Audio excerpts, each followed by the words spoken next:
¿Dónde coloco mi fe? Es el título del tema de hoy. Y para iniciarlo, vamos a Lucas 8 y vamos a leer específicamente del 22 al 25 este pasaje donde Jesús tiene protagonismo total y donde a través de lo que esto ocurre tiene enseñanza para todos nosotros muchos siglos después.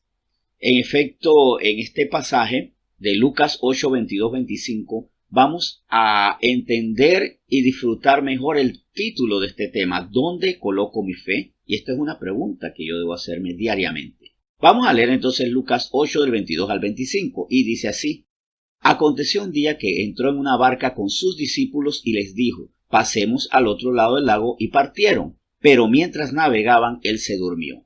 Y se desencadenó una tempestad de viento en el lago, y se anegaban y peligraban. Y vinieron a él y le despertaron diciendo: Maestro, maestro, que perecemos. Despertando él, reprendió al viento y a las olas, y cesaron, y se hizo bonanza. Y les dijo: ¿Dónde está vuestra fe? Y atemorizados se maravillaban y se decían unos a otros: ¿Quién es este que aun a los vientos y a las aguas manda y le obedece?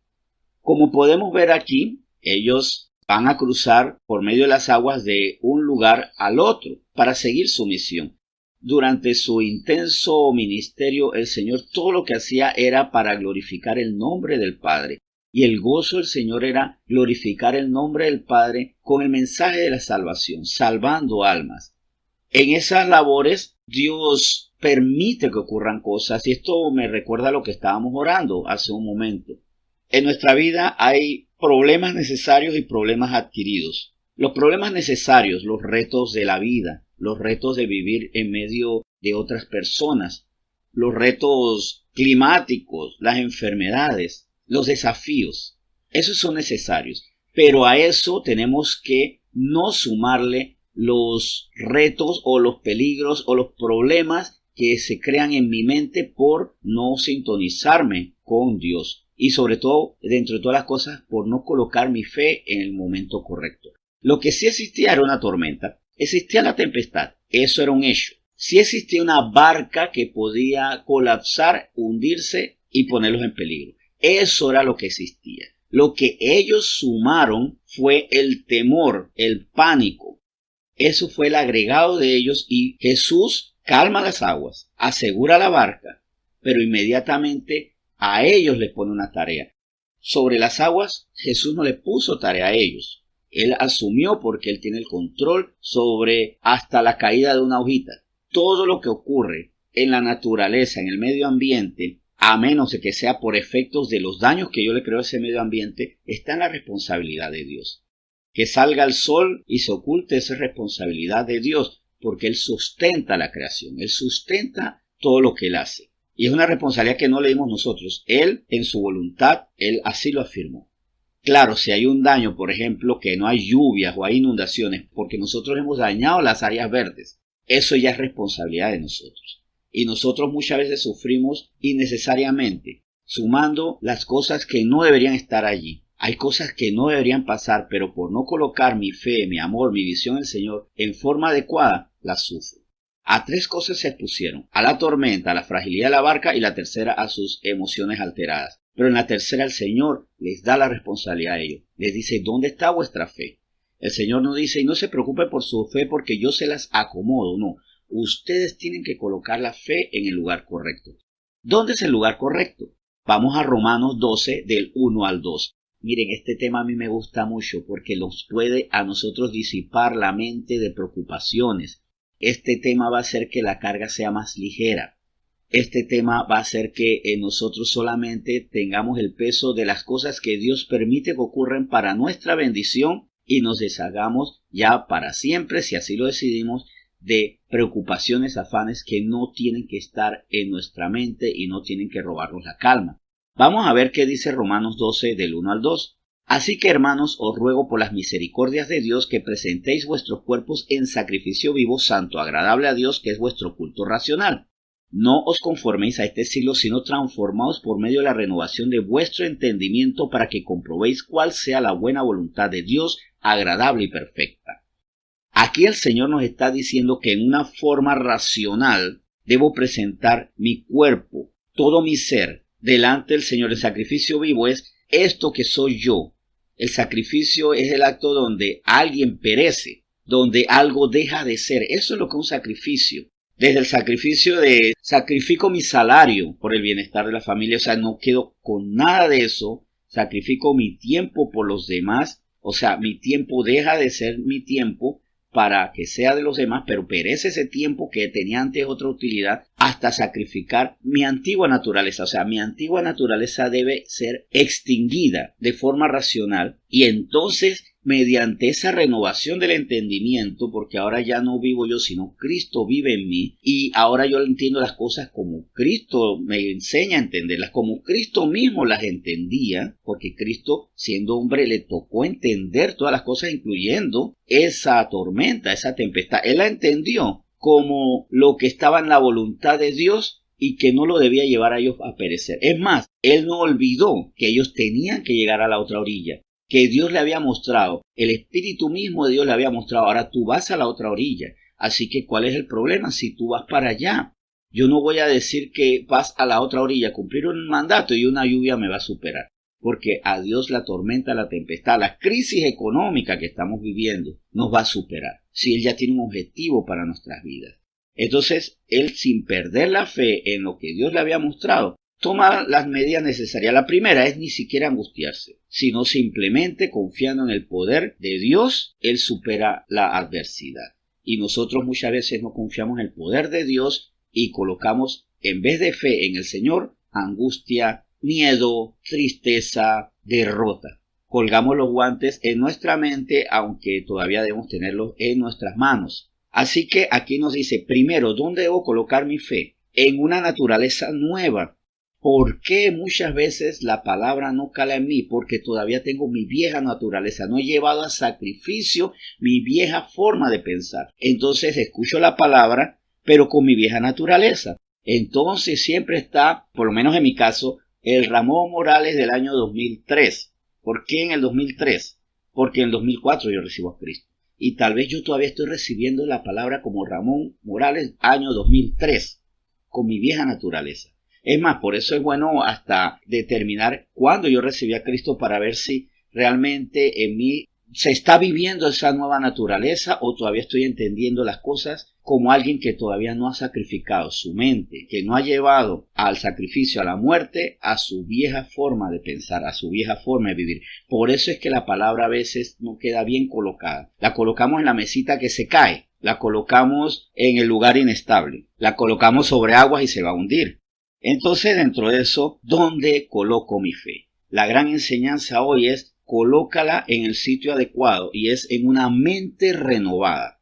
Si una palabra no me produce paz, no me produce certeza, no me produce convicción, es porque está colocada en mi vieja naturaleza. Y yo debo presentar nuevamente, como aquí dice, mi mente, todo mi ser, todo mi cuerpo, en sacrificio vivo, santo, agradable a Dios. Eso que soy, para que muera. A Dios le agrada que yo le presente mi forma de pensar, mi forma de vivir. Y hasta puede ser que le haya entregado algunas zonas, pero en otras no.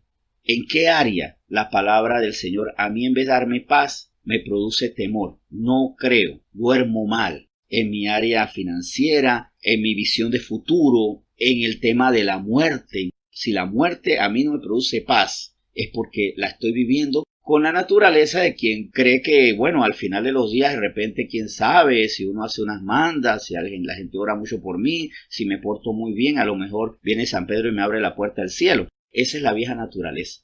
Para quienes estamos en Cristo, para quienes nuestra mente está en Cristo, ya la muerte no es un aguijón. Es más, ya sabemos que va a ser el inicio eterno de lo perfecto. Para reforzar esto, tenemos que crecer en el conocimiento. Dice segunda de Pedro 3. Vamos a examinar la segunda carta que Pedro escribió, y dentro de eso los versículos 17 y 18, para descansar en lo que él aquí nos dice que debemos hacer. Dice segunda de Pedro 3, versículos 17 y 18. Así que vosotros, oh amados, sabiéndolo de antemano, guardaos, no sea que arrastrados por el error de los inicuos, caigáis de vuestra firmeza. Antes bien, creced en la gracia y el conocimiento de nuestro Señor y Salvador Jesucristo. A Él sea la gloria ahora y hasta el día de la eternidad. Amén. No es la primera vez que me hago esta pregunta. ¿Cuántas veces Pedro, cuando escribió esta y otras palabras maravillosas, recordó cómo él pensaba antes? Posiblemente sí, lo recordaba y hacía un justo contraste ahora. No me imagino un Pedro diciendo, yo nunca fui así. Es más, lo escribo porque yo lo viví, porque yo no tenía la sabiduría que tengo ahora, que el Señor me enseñó, el Espíritu me mostró y que en su perseverancia me ha llevado a una madurez. Y él por eso dice, no caigamos arrastrados por el error de los inicuos, los que tienen la vieja naturaleza, los que todavía no confían en el Señor, los que ven la palabra como antes de haber recibido a Cristo en su corazón, porque si no vamos a caer de nuestra firmeza, vamos a caer de esa firmeza que necesitamos para no gritar en medio de la tormenta, en medio de la tempestad, en medio de la cuarentena, en medio de que el trabajo se me va a acabar, en medio de que no sé si algún día seré libre soy, pues, no sé. Para esto bien lo dijo en el versículo 18, creced en la gracia. En la gracia es en el favor inmerecido porque no lo merecemos de Dios hacia nuestra vida. La gracia que nos da una salvación inmerecida, que nos da una protección inmerecida, nos da a un pastor que como ovejas rebeldes no merecemos, pero que Él está al pendiente de nosotros y crezcamos en el conocimiento de Jesús. Si ellos hubieran sabido quién era Jesús, no hubieran hecho ese ridículo. Y miren que es evidente que ellos no sabían quién era Jesús, porque recuerden qué fue lo que Él dijo. Él dijo, ¿dónde está vuestra fe? Pero ¿qué fue lo que ellos dijeron? Ellos en ese momento decían, ¿quién es este? Que aún a los vientos y a las aguas manda y le obedecen. O sea, ellos estaban con Jesús, pero no conocían a Jesús. Y tal vez una evidencia de que yo todavía estoy con miedo, con angustias, y agregándole a los problemas una angustia que no tiene nada que ver con la reacción que el Señor espera de nosotros. Ahí está la evidencia que el gran problema que puedo tener en medio de esta angustia es que no conozco a Jesús. Debo crecer en su gracia, en el conocer su gracia, en el disfrutar su gracia y en conocerlo a Él, para que en medio de estas situaciones el Señor hace el milagro y nosotros no digamos, oye, ¿quién hizo esto? Oye, ese Jesús como que es más bravo de lo que yo pensaba. ¡Wow! Yo no sabía que orar podía ser tan efectivo. Cuando yo conozco bien a Jesús, coloco perfecta mi fe allí, en Él, pero la voy a colocar perfectamente si yo tengo una mente renovada. Así que los temores, benditos temores que hoy revelan que todavía no tengo mi mente renovada y que todavía soy esa persona el día antes de haber recibido a Cristo. Soy la misma persona el año antes que haber recibido a Cristo. En mis temores hoy yo puedo manifestar si soy Ramón el que tiene a Cristo en su corazón o soy Ramón año 2003 o año 2004 pero el 21 de octubre porque yo recibí a Cristo el 22 de octubre del año 2004. Tal vez yo soy esa persona todavía. ¿Quién soy yo? ¿He sacrificado mi antigua identidad, la he llevado a muerte o no? Entonces, gracias por este tema porque me lleva a mí a colocar mi fe en mi nueva naturaleza y no en la antigua, sabiendo que el Señor entonces está conmigo y conociéndolo cada día, y por eso cada día lo quiero conocer más. Bien, en síntesis, ¿dónde coloco mi fe hoy? En la certeza, recuerden que bien lo dice Hebreos 11.1. Es pues la fe, la certeza, lo que se espera, la convicción de lo que no se ve. Muchas veces, con mucho entusiasmo leemos Hebreos 11.1, es pues la fe, la certeza, lo que se espera, la convicción de lo que no se ve, pero debemos ver que en el versículo 2, esa fe nos va a dejar bien, porque dice el versículo 2, porque por ella alcanzaron buen testimonio los antiguos.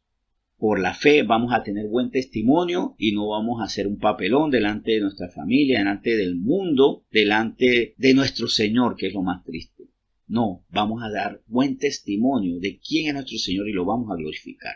Con esa exhortación entonces los invito a que oremos. Señor, muchas gracias porque permites la tormenta y nos colocas en barcas frágiles para saber dónde estamos colocando nuestra fe. Para el Señor no fue una sorpresa, para el Señor fue parte del plan divino que ellos estuvieran en las aguas, porque la tormenta no fue cuando estaban en tierra, la tormenta no fue cuando habían llegado al otro lado, los agarró en medio, en un sitio menos estable que la tierra, que era una barca que podía hundirse, que podía hacerlos perecer, pero era la gran bendición para saber, para que ellos aprendieran dónde estaba su fe. Yo estoy seguro que estos versículos que vimos hoy de 2 de Pedro capítulo 3 se pudieron escribir con toda certeza por muchas experiencias, pero dentro de ellas por lo que pasó aquella vez en esa barca, con una tormenta, una tempestad sobre sus cabezas, pero con un Cristo cercano a ellos, para que ellos pudieran empezar a hacerse esas preguntas: ¿quién es? ¿Quién es este que está con nosotros?